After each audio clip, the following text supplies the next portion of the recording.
Il s'agit pour les terres travaillées durant 6 ans d'effectuer une année sabbatique.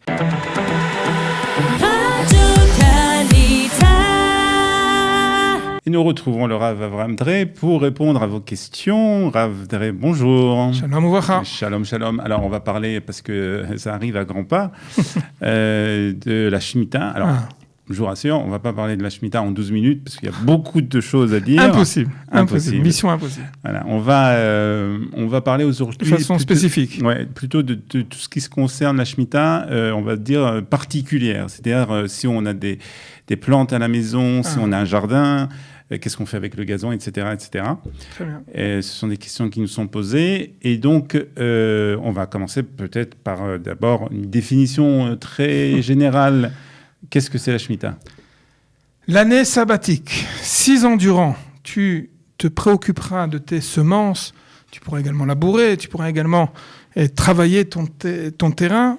Et la Torah préconise, une fois au terme de ces 6 ans de travail, un peu comme les 6 jours de travail dans la semaine et le Shabbat, il s'agit de Shabbat Haaretz. Il s'agit pour les terres travaillées durant 6 ans d'effectuer une année sabbatique, Shabbat Lachem, mamash comme un Shabbat pour la terre. Donc, même si, en effet, il s'agit d'être concis et pour arriver de façon pratique à une sorte de guide en ce qui concerne le jardin à la maison, je me permets malgré tout de donner un point peut-être de manière générale. Il s'agit véritablement d'une mitzvah extraordinaire, révolutionnaire. Et elle a été à la source également de nombreuses imitations, si je peux me permettre ce terme-là, dans l'ensemble du monde entier. Toutes les nations, il y avait l'année de Jachère, je me rappelle des termes, littérature également en France. C'est vrai dans l'ensemble. Le fait est que, même de façon scientifique, que la Terre a besoin également de se ressourcer, exactement, de respirer. C'est peut-être le terme encore plus exact, de façon à pouvoir produire tout au long du cycle. La Torah a fixé que ce cycle-là est un cycle septennal, à savoir 6 ans durant, mamash, au même niveau, c'est en parallèle parfaitement aux 6 jours de travail. 6 ans, la terre va être exploitée. La 7e année, elle est réservée on va appeler ça la présence divine, à la ba'alout, à la propriété divine, qui va, à nous en tout cas, nous mettre, nous réclamer en fait de prendre la mesure exacte. En effet, la terre t'appartient.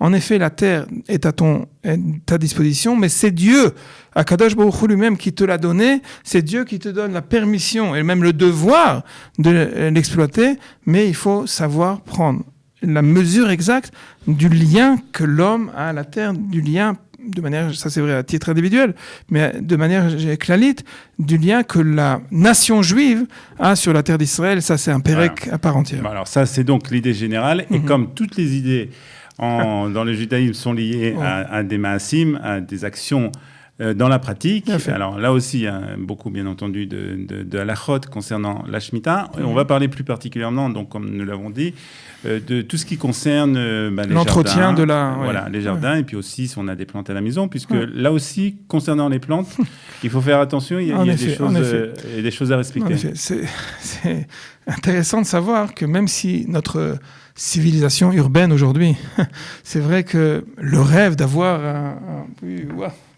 un espace vert à la maison, c'est magnifique. Et on est parfois complètement décalé face à la réalité. À vrai dire, la Shemitah, en effet, la Shemitah, dans sa part entière, il s'agit des terrains, des terres exploitables, mais c'est pas moins vrai également à l'échelle d'un pot de fleurs, d'un pot de fleurs à la maison, et qu'il faut prendre en compte. Peut-être quelque part, j'ai presque envie de dire, si on a trouvé des solutions en ce qui concerne la production agricole nationale, le fameux Heter Mechira, on ne va pas en parler maintenant, mais la vente pour permettre la production agricole israélienne tout au long de l'année de la Shemitah, on y reviendra. Je pense qu'on aura sans aucun doute peut-être même plus qu'une émission en ce qui concerne quoi faire pendant la Shemitah, en ce qui concerne la consommation des fruits. Mais là, je ne parle pas de ça. Je parle ce serait impensable de dire que j'ai une petite partie dans mon terrain et dans mon jardin à la maison, ou même s'il s'agit d'un appartement, d'un binyan dirot, et qu'il y a à l'entrée un ganan, un jardinier, pour améliorer la qualité de vie, alors il n'est pas question de dire que c'est compris dans la vente des terres de la rabbanout. Non, la rabbanout, ça rentre pas. Non, je peux vous assurer, c'est important. On aurait pu le croire. Exactement. On aurait pu le croire parce que si on fait une comparaison avec ce qui se passe pour Pessar, le terre Mechira, le terme Mechira Trametz. Ça concerne aussi la maison. Exactement. Bémet, c'est très souvent on aurait pu faire l'amalgame et de dire c'est comme ça qu'on fait à Pessah. Si la rabbanout vend, ils ont qu'à vendre mon pot de fleurs également et à la maison où je fais grandir, je sais pas, un peu de menthe, un peu de assavim à la maison. Alors ça marche aussi. Non. Alors je suis venu pour vous dire que ça marche pas automatiquement. Déjà comme ça, il y a une grande polémique en ce qui concerne Bémet la production agricole. Mais alors qui est clair qu'il n'est pas question de penser un seul instant de vendre son pot de fleurs au goy pour pouvoir dire je vais continuer, j'ai une pelouse dans mon jardin, je vais la vendre au goy pour pouvoir l'exploiter tout au long de l'année. Pas du tout. Donc, une fois établi qu'il ne s'agit pas d'un éther automatique, il s'agit maintenant de savoir, alors si je n'ai pas vendu, ça veut dire que la Torah se préoccupe également du repos de ma pelouse, du repos de j'ai mis quelques arbres à la maison. Qu'est-ce que j'en fais? Comment je fais? Très bien. Ça, on a compris. Donc, ça concerne aussi les particuliers. Exactement. Si on a soit des pots de fleurs, soit des pots à la maison, des pots de plantes, etc. Oui. Ou encore un jardin, bien entendu, que ce soit un jardin privé ou un jardin commun dans un immeuble. Très juste. Comment on fait? La première question qu'on pose avec la pelouse. Bien fait. La règle générale est très simple. Je pense que c'est important de s'en imprégner. La Torah n'est pas venue pour détruire, chas v'shalom, une fois tous les 7 ans, tout ce qu'on a de façon assidue, tout ce qu'on a travaillé pour pouvoir rendre belle la terre d'Israël de manière générale et mon jardin en particulier. Pas question de détruire.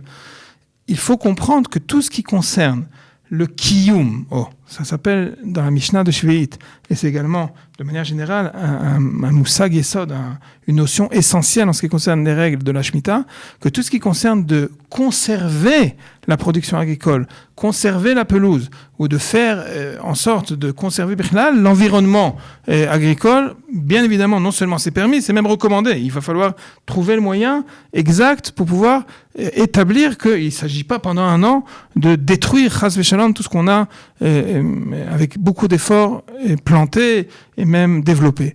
Ça s'appelle kiyum. Par contre, tout ce qui concerne le renouveau, à savoir planter, à savoir, il y a une opération qui s'appelle gizoum. Alors, je vais essayer d'être un bon traducteur, à savoir de couper et tailler. Sécailler peut-être. Tailler. Très très bien. Il faut comprendre que tailler a plusieurs fonctions, a plusieurs, on va dire, totsaot, à savoir, parfois j'en ai besoin de tailler parce que je veux pas faire aucun ézec autour de moi.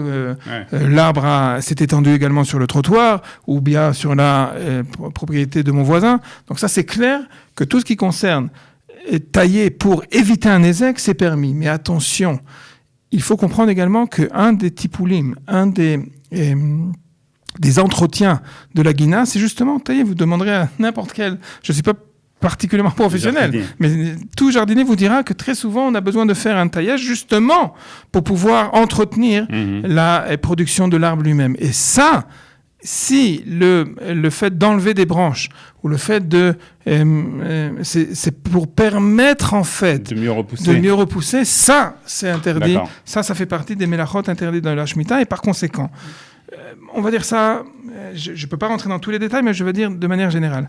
Si vous avez un jardinier qui s'occupe de votre jardin, sachez que c'est le moment maintenant de prévoir, alors qu'il y a encore certaines choses qui sont permises jusqu'à Erev Rosh Hashanah, de prévoir maintenant, dans les semaines qui suivent et les jours qui suivent, de prévoir tout ce qu'on peut faire maintenant et qui sera interdit pendant la Shemitah, de façon à pouvoir rentrer dans la Shemitah avec tout ce qu'on a pu faire. Auparavant, il faut le faire. Je parle, par exemple, comme tailler, par exemple, comme pour le déchet, par exemple, la pelouse, il lui faut du temps pour prendre. Si la pelouse existe et il s'agit simplement de l'arroser pour pouvoir l'entretenir, ça c'est permis même pendant la Shemitah. Mais par contre, s'il s'agit d'un endroit particulier où on voit que la pelouse a été yévécha, qui a été déjà sèche et qui n'apparaît plus, si on veut la raviver, il faut le faire avant Rosh Hashanah. Il faut le faire de façon, vous savez certainement comme moi, que ça prend du temps. Il faut de façon... Est-ce qu'on a le droit de tondre la pelouse? Oh, il y a fait, mais ça c'est gizoum pour la pelouse. Alors là aussi, on va revenir exactement avec là. À savoir, il y a un gizoum, il y a une tondue de la pelouse qui est là uniquement justement pour pouvoir faire grandir la pelouse de façon plus vigoureuse, plus forte. Alors il faudra prendre conseil de quelle façon faire pour que d'un côté elle ne devienne pas complètement un jardin, une jungle. Ça c'est sûr que ce sera permis pour cela, mais d'un autre côté il faut être à la mesure exacte de pouvoir tondre pour pouvoir permettre un entretien juste, mais sans en faire un entretien de développement. Je suppose qu'il y a des termes c'est-à-dire que la question, c'est de savoir si, par exemple, ça me gêne que la pelouse ne soit pas tondue à ras comme il faut exactement. À ras comme il faut, déjà, ça veut dire que c'est uniquement pour la beauté. Ça, non. Il va falloir...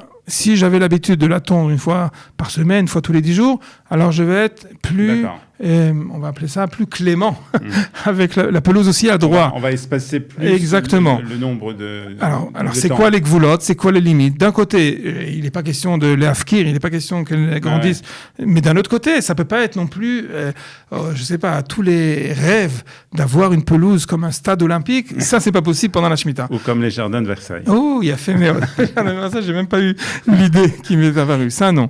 Mais en effet, il va falloir trouver la mesure exacte et je vous propose de prendre d'ores et déjà conseil avec le jardinier d'une part, mais également un rabbin compétent qui s'y connaît dans ces lois-là de la Shemitah. C'est pas difficile, il faut pas non plus prendre ça comme une sorte de...